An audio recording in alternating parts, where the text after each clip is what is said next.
অথবা মেলা পরিচালনার দায়িত্বে থাকা স্বেচ্ছাসেবকদের জানাবে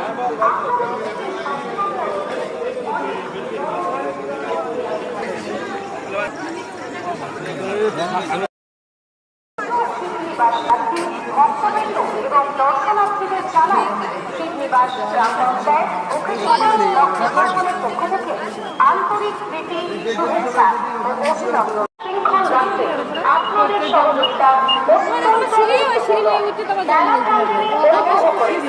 শৃঙ্খলা বজায় রাখুন। কৃষ্ণগঞ্জ জেলা প্রশাসন এবং পুলিশ প্রশাসনের পক্ষ থেকে যে সমস্ত নির্দেশ দেওয়া হচ্ছে তা মেনে চলুন।